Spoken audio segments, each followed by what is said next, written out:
on va tester la fiche master. Digital Input Output.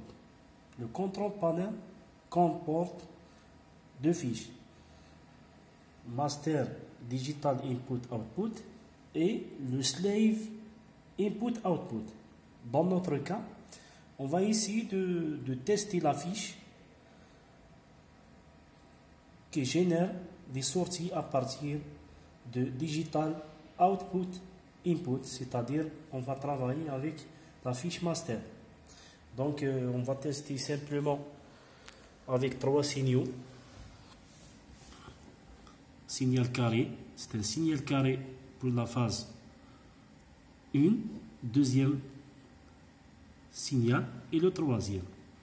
Donc on va faire un bloc-notes pour générer l'impulsion SA et SA bar. Et la même chose pour la phase B et la phase C.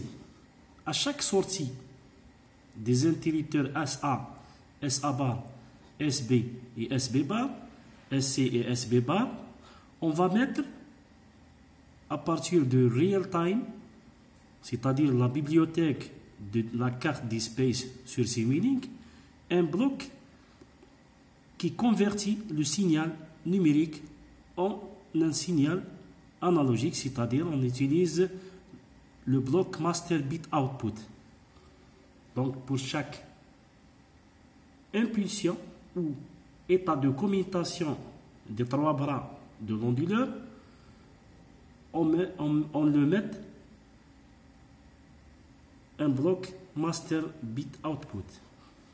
Donc après le build, on a ouvrir le fichier sur control desk, c'est-à-dire le fichier .sdf généré à partir de build. Donc, et on va voir les six signaux SA et SA bar, SB et SC bar, SC et SC bar. Voilà. Donc, pour bien vérifier que la fiche fonctionne correctement, donc il faut trouver six signaux sur oscilloscope. Donc, la sortie de la carte d'interface DSpace 1104 to ce micro-inverter, c'est-à-dire qui va nous adapter les signaux envoyés vers les IGBT. Donc, on trouve ici, par exemple, ces deux signaux qui sont envoyés vers l'oscilloscope. Et on trouve, par exemple, le signal SC et SC bar. On a utilisé ici top 3 et bot 3. Si on change, par exemple, vers top 1 et bot 1, donc on trouve ici les deux signes.